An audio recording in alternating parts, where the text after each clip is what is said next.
पहले क्या होता था, जब कोई अच्छी फिल्म आती थी तो थिएटर में काफी भीड़ हो जाती थी और लोगों को टिकट नहीं मिल पाता था। ऐसे में पैसा कमाने के लिए कुछ लोग पहले ही 100-200 टिकट ले लेते थे और उसको ब्लैक में बेचते थे, यानी कि 10 का जो टिकट है वो 50, 100 या 200 तक में बेच देते थे।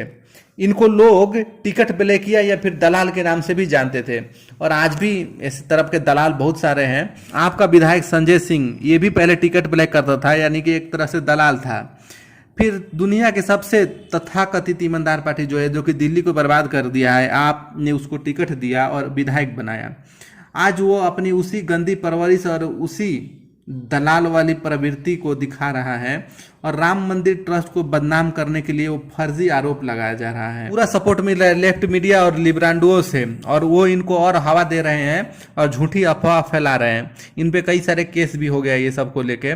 और हमारे देश का हिंदू तो है ही जाहिल, बिना कुछ सोचे समझे बस निकल पड़ा एकदम झंडा लेकर कि राम मंदिर को बचाने चले हैं। ये नहीं देख रहे हैं किसे बचाने चले हैं।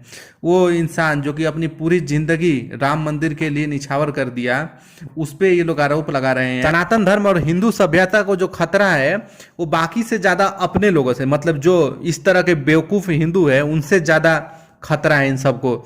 ऐसे हिंदू खुद अपनी आस्था और मर्यादा को ही रौंदते हैं और बिना सोचे समझे एक दूसरे पे आरोप लगाते रहते हैं। तो ये जो विवाद हुआ है राम मंदिर ट्रस्ट को लेके कि फर्जी का आरोप लगा रहा है, उसके बारे में थोड़ा जानते हैं विस्तार से।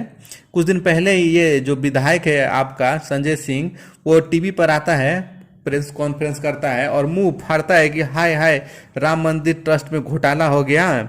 घोटाला क्या हुआ है? वो कह रहा है कि कोई हरीश पाठक और कुसुम पाठक नाम के लोग हैं जो अपनी जमीन किसी सुल्तान अंसारी को 2 करोड़ में बेच दी और 10 मिनट बाद वही जमीन अंसारी से राम जन्मभूमि ट्रस्ट ने 18.5 करोड़ में खरीद ली। तो हाय हाय घोटाला हो गया, चंपत जी पैसे लेके चंपत कर गए। हाय हाय घोटाला हो गया, चंपत जी पैसे चंपत कर गए। अब जितना हम चंपत जी और इस ट्रस्ट से जुड़े लोगों को जानते हैं वो ऐसा कर ही नहीं सकते। उन लोगों ने अपनी पूरी जीवन इस आंदोलन में लगा दिया है। कोई भी धूर्त मकार चला आता है हिंदू आस्था पे आघात करने, इनके खिलाफ तो सख्त कार्रवाई करनी चाहिए। जो खुद इस ट्रस्ट को 1 रुपया नहीं दिए वो आज फर्जी आरोप लगा रहा है। जो दिए हैं उनको कोई आपत्ति नहीं है कि जमीन 18 करोड़ में खरीदी जाएगी या 18,000 करोड़ की, क्योंकि हम सबको पूरा भरोसा है ट्रस्ट के उन लोगों पर जिनके देख रेख में ये सब काम हो रहा है। लेकिन जो धूर्त मकार लोग होते हैं ये कभी पूरा सच नहीं बोलते हैं। जैसे ये वाला 2 करोड़ का जमीन 18 करोड़ के कैसे हो गई, वो भी 10 मिनट में। यहाँ ये भी हमें सच नहीं बता रहा है और आधा सच बहुत घातक होता है, हम सब बचपन से सुनते आए हैं। तो बात यह है कि इस जमीन का पहला एग्रीमेंट टू सेल हुआ था 4 मार्च 2011 को कुसुम हरीश पाठक और इरफान अंसारी के बीच हुआ था। ये जो एग्रीमेंट था उसी एग्रीमेंट टू सेल का रिन्यूअल 4 मार्च 2014 को हुआ। फिर तीसरी बार रिन्यूअल 7 सितंबर 2019 को हुआ।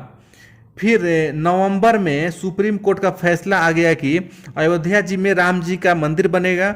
इस फैसले के बाद सारे हिंदू जो समर्थ हैं वो अयोध्या जैसे पावन जगह पर अपनी एक जमीन लेने के लिए लाइन लगा दिए, जिससे अचानक जमीन का रेट बढ़ गया। और जिस जमीन की बात हो रही है वो रेलवे स्टेशन के पास है और उसका जो मार्केट रेट है वो 5 करोड़ 80 लाख हो गया है। योगी सरकार भी अयोध्या को एक भव्य नगरी बनाने का ऐलान किया है। तो जाहिर सी बात है कि बहुत सारे डेवलपमेंट होंगे, उसके लिए बहुत सारी जमीन चाहिए, बहुत चीज बनेंगी। इसलिए सरकार जो भी जमीन अधिग्रहण करेगी उसकी जो मार्केट रेट होगी ना उससे वो 4 गुना ज्यादा पैसे देगी, ऐसा सरकार ने ऐलान किया था। जो जमीन राम जन्मभूमि ट्रस्ट ने 18.5 करोड़ में खरीदी है, अगर वही जमीन सरकार उसे लेकर देती, मतलब एक्वायर करके उसको देती, तो उस जमीन की कीमत हो जाती 23 करोड़ 20 लाख रुपए। मतलब इसमें घोटाला कहाँ है भाई, मुझे कुछ समझ नहीं आ रहा। इसमें तो उल्टा 5 करोड़ की बचत ही हो रही है। कुछ लोग बुद्धि पिचासों के झांसे में आकर पूछेंगे कि भाई 2 करोड़ की जमीन 10 मिनट में 18 करोड़ की कैसे हो गई। तो भाई ऐसा है, वो जमीन ना तो कुसुम और हरीश पाठक बेच सकते थे और ना ही अंसारी, क्योंकि पाठक इसको एग्रीमेंट टू सेल पहले ही कर चुके थे, वो भी 2 करोड़ में। और ये अंसारी के पास सेल डीड नहीं था तो ये उसको बेच नहीं सकता था। तो बात हुई कि पाठक जो है वो 2011 वाले जो एग्रीमेंट टू सेल हुआ था उसी रेट पे जमीन को अंसारी के नाम पे ट्रांसफर करेंगे और फिर अंसारी मार्केट रेट पर ट्रस्ट को वो जमीन ट्रांसफर करेगा। सारे लेन देन ऑनलाइन हुआ है, पूरी ट्रांसपेरेंसी तरीके से, कुछ भी छिपा हुआ नहीं है। घोटाले का सवाल ही पैदा नहीं होता भाई। इसमें कोई कैश लेन देन तो है नहीं कि घोटाला हो जाएगा। सब ऑनलाइन हुआ है, मतलब सब जेन्युइन है। उम्मीद है बात समझ आ गई होगी। ऐसे फर्जी लोगों के झांसे में ना आए, खुद का दिमाग लगाकर कुछ रिसर्च करें कुछ भी बोलने या सोचने से पहले। वो भी स्पेशली जब आपका सनातन धर्म और अपनी हिंदू सभ्यता की बात हो, उस समय तो किसी पे भरोसा नहीं कीजिए, अपना दिमाग लगाइए उस